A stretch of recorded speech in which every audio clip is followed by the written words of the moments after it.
राधे राधे बच्चों। पिछली क्लास में हमने डिस्कस किया था रिलेशन बिटवीन के एंड के वी। अभी देखो ये भी बहुत इंपॉर्टेंट टॉपिक है। यहाँ पे कुछ मैं ऐसी चीजें बताऊंगा जहाँ पे आपको कैलकुलेशन करने की जरूरत नहीं पड़ेगी। ठीक है ना। तो अभी हम weak diprotic acids discuss कर रहे हैं कि उसका पीएच किस तरह से कैलकुलेट करेंगे।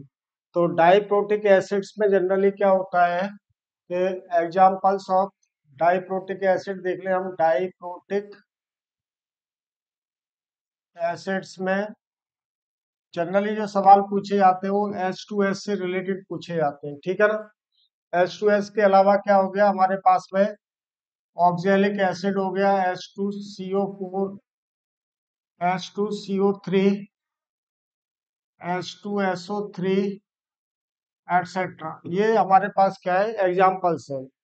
तो देखो फॉर डाइप्रोटिक एसिड्स, ये बहुत इंपॉर्टेंट पॉइंट है कि फॉर डाइप्रोटिक एसिड्स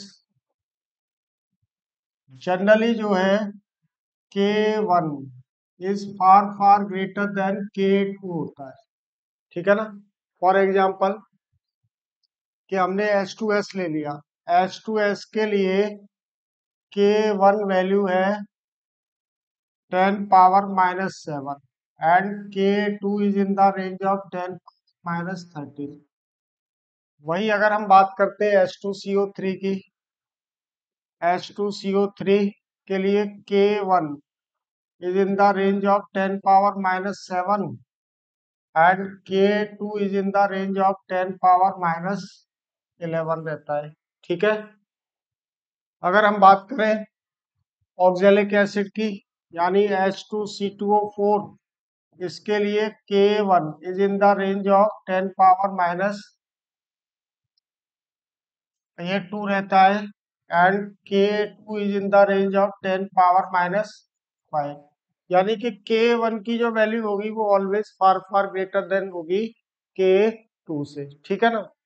अब हम पीएच वैल्यू कैसे निकालेंगे। अगर हमारे पास प्योर डाइप्रोटिक एसिड का जो सॉल्यूशन दिया हुआ है उसमें हमको पीएच निकालने के लिए सिर्फ फर्स्ट इक्विलिब्रिया कंसीडर करेंगे, क्योंकि यहाँ पर क्या होगा, दो इक्विलिब्रियम एस्टैब्लिश होंगे। ठीक है। There will be two equilibria. तो जैसे मान लो कि एग्जांपल ले लिया हमने H2S, H2S को वाटर में डिजोल्व करेंगे, this will give H positive plus HS minus. तो इसके लिए जो K1 की वैल्यू होगी that will become concentration of H positive into concentration of HS minus. ठीक है ना। Divided by concentration of H2S। This is equation 1। ठीक है ना। अब देखो जो सेकंड इक्विलिब्रिया होगा, यानी कि ये क्या है, एम्फीफ्लोटिक हो गया एनायन, इसका फर्दर आयनाइजेशन होगा। तो अगर इसका फर्दर आयनाइजेशन होगा तो ये देख ले हम कि HS minus plus water, this will give H positive plus H2 minus. इसके लिए जो K2 की वैल्यू होगी that will become concentration of H positive into concentration of H2 minus divided by concentration of HS minus।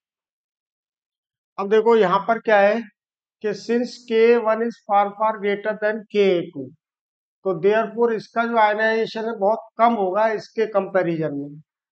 PH निकालने के लिए ये मैं लिख देता हूँ, for calculation of pH, for calculation of pH consider only first equilibrium, consider only first equilibrium। ठीक है।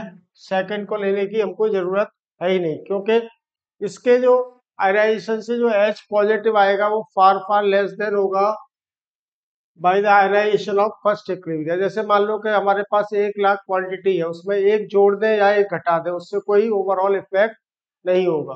उसी तरह से देख लें। तो अब पीएच अगर हमको कैलकुलेट करना है तो एच पॉजिटिव के लिए क्या हो जाएगा, concentration of this and concentration. तो ओवरऑल जिस तरह से हम मोनोप्रोटिक एसिड्स के लिए कर रहे थे, यानी कि एच पॉजिटिव की जो वैल्यू होगी वो रूट ऑफ K1 × C के बराबर आ जाएगी, ठीक है ना। This will be equals to root of K1 × C के बराबर, ठीक है।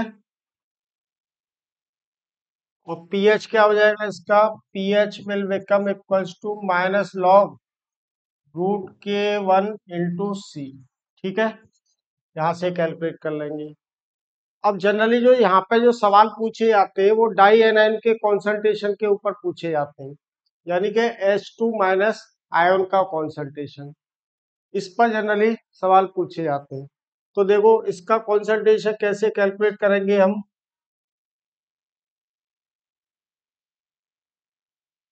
That is the calculation of concentration of dianion, dianion इस वाले केस में दैट इज क्या है, H2- आयन का कॉन्सेंट्रेशन, ठीक है ना। तो यहाँ पर देख लो कि in a saturated solution of H2S, concentration of H2S is always equals to 0.1 m, ठीक है ना। अब मैं यहाँ पर क्या करूँ कि सेकंड इक्विलिब्रियम को कंसीडर कर लूँ, क्योंकि दैट इज डाइएनाइन के कॉन्सेंट्रेशन के लिए हमको सेकंड इक्विलिब्रियम ही कंसीडर करना पड़ेगा। तो सेकंड इक्विलिब्रियम क्या है हमारे पास, HS- plus water, this gives H positive plus H2- ion concentration, यानी कि K2 की वैल्यू क्या है, concentration of H positive into concentration of H2- divided by concentration of HS-। अब H2- आयन का जो कॉन्सेंट्रेशन होगा वो K2 × HS- divided by concentration of H positive, ठीक है। जो फर्स्ट इक्विलिब्रियम था हमारे पास वो क्या था, ये देख लो, फर्स्ट इक्विलिब्रियम जो था हमारे पास क्या था कि this was equals to K1 की वैल्यू थी H positive into HS- divided by concentration of H2S। तो सेकंड सेकंड इक्विलिब्रियम में since K1 is far far greater than K2, therefore concentration of H positive will be equals to, ये approximation ले लिया हमने, will be equals to concentration of HS-। तो अगर इन दोनों की वैल्यू सेम है तो this will B cancelled out, H2- ion का कॉन्सेंट्रेशन किसके बराबर हो जाएगा, ऑलवेज K2 के, यानी इस केस में क्या हो जाएगा कि दिस H2- आयन का concentration will become equals to कितना है, इसके लिए हमको दिया हुआ है K2 की वैल्यू, K2 की वैल्यू है जनरली ये 1.3 इंटू 10⁻−13 होती है, ठीक है। तो कोई भी डाइप्रोटिक एसिड दिया हुआ है और बहुत सारा डेटा आपको सवाल में वो दे देगा, और अगर वो डाई एनायन का कॉन्सेंट्रेशन पूछ रहा है, अगर इसका प्योर है हमारे पास में, यानी कि प्योर एक्वस सॉल्यूशन है उसी कंपाउंड का, ठीक है ना, तो हम डायरेक्टली हमको मतलब कैलकुलेशन करने की जरूरत ही नहीं है। कॉन्सेंट्रेशन ऑफ डाई एनायन आ जाएगा किसके बराबर, और डाई एनायन किसके बराबर आ जाएगा, K2 के बराबर, ठीक है ना। और अगर मान लो कि हमको सम पीएच वैल्यू दी हुई है, ठीक है ना, उस कंडीशन में हमको दिक्कत होगी। पहले फिर हमको क्या करना पड़ेगा, HS नेगेटिव आयन का कॉन्सेंट्रेशन कैलकुलेट करना पड़ेगा H2S के केस में। अगर कोई ऐसे दूसरा दिया हुआ तो मोनो एनायन का कॉन्सेंट्रेशन हमको कैलकुलेट करना पड़ेगा। इस पर एक सवाल ले लेते हैं, जैसे कि यहाँ पर ये वाला सवाल देख लो कि ये दिया हुआ है, मान लो question, calculate the concentration of H2 minus ions in a solution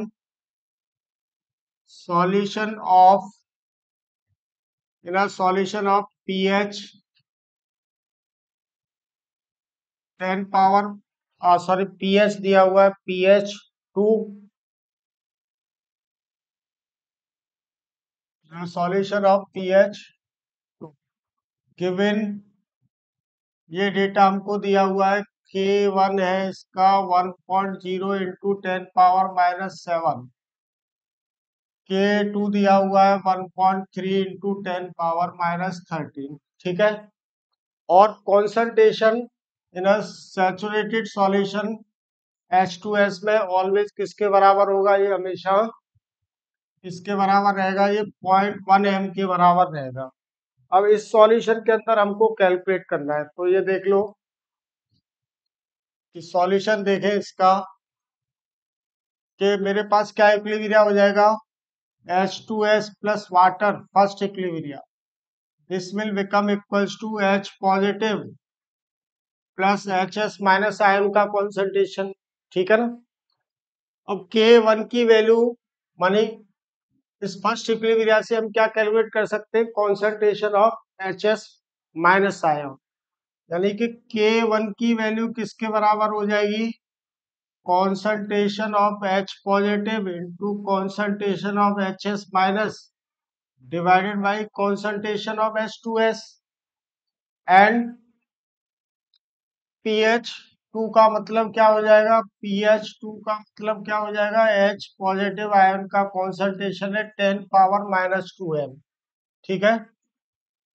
तो HS माइनस आयन का कॉन्सेंट्रेशन कैलकुलेट करने के लिए क्या करेंगे, कि K1 की वैल्यू है 1.0 इंटू 10 पावर माइनस 7, H2S का कॉन्सेंट्रेशन ऑलवेज कांस्टेंट रहेगा सैचुरेटेड सॉल्यूशन में, divided by concentration of H positive कितना है, 10 पावर माइनस 2, ठीक है। अब ये देख लो कि यहाँ पर ये HS माइनस आयन का कॉन्सेंट्रेशन कितना आ गया, यानी HS minus will become equals to कितना हो जाएगा, ये ऊपर जाएगा पॉजिटिव, ये 0.1 है, 0.1 का मतलब 10 पावर माइनस 7 इंटू 0.1 कितना हो गया, 10 पावर माइनस 8, और ये ऊपर जाएगा तो पॉजिटिव हो जाएगा, ये आ गया 1.0 इंटू 10 पावर माइनस 6m, ठीक है ना। ये आया कॉन्सेंट्रेशन ऑफ HS माइनस। अब वो अगर डाई एनाइन का कॉन्सेंट्रेशन पूछ रहा है आपसे, ठीक है, तो सेकंड इक्विलिब्रिया ले लेंगे हम। सेकंड इक्विलिब्रिया क्या है हमारे पास, HS minus plus water, this is converted to H positive plus H2 minus, ठीक है ना। K2 किसके बराबर है, concentration of H positive into concentration of H2 minus upon concentration of HS minus. अब H2 माइनस आयन का जो concentration हो जाएगा वो क्या बन जाएगा, H2 माइनस, यानी डाई एनाइन का concentration K2 into concentration of HS minus divided by concentration of H positive ion. तो H2 माइनस आयन का कॉन्सेंट्रेशन कितना आया, K2 1.3 इंटू 10 पावर माइनस 13।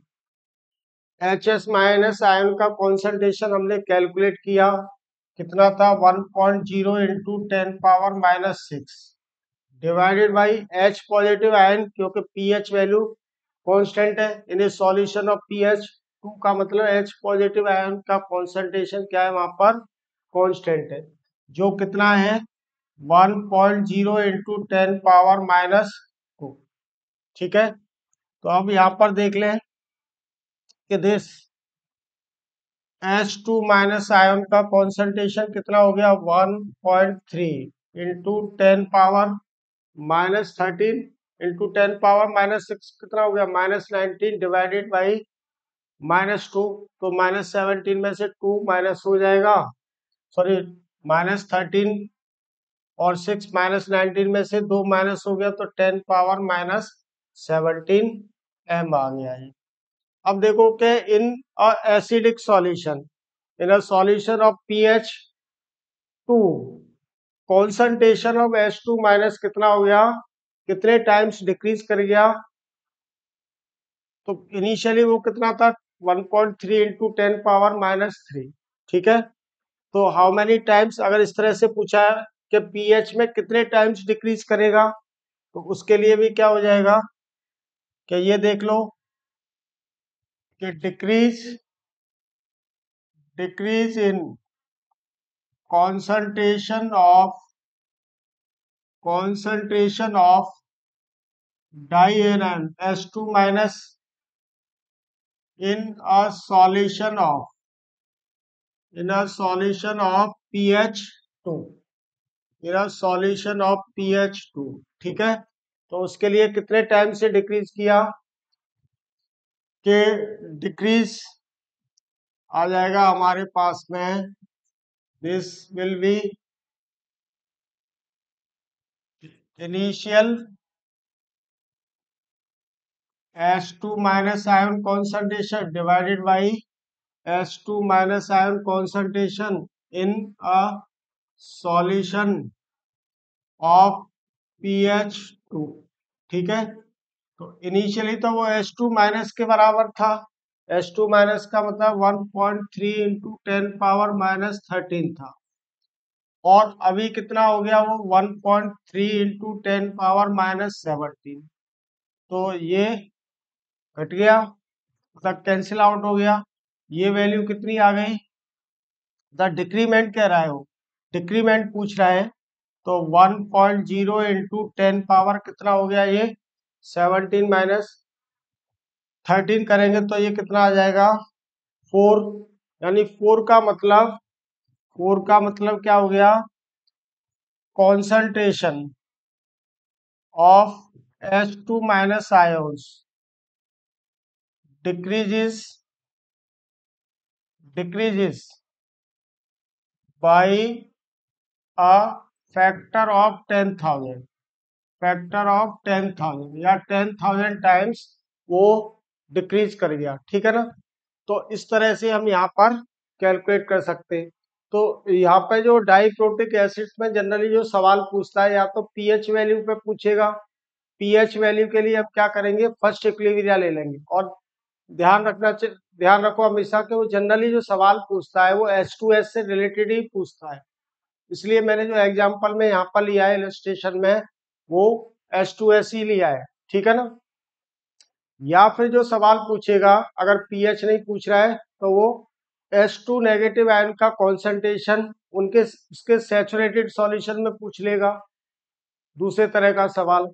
तीसरे तरह का जो सवाल पूछ सकता है वो क्या, in a solution, in a buffer solution, buffer का मतलब पीएच उसका क्या है, कांस्टेंट है, तो पीएच वैल्यू दे देगा, जैसे कि मैंने यहाँ पे इलस्ट्रेशन में लिया कि वो pH 2 पर उसका कॉन्सेंट्रेशन पूछ रहा है, ठीक है ना। तो इस तरह से हम यहाँ पर कैलकुलेट कर सकते हैं। चलो ठीक है, अभी वाइंड अप करता हूँ। Okay, bye bye to everybody.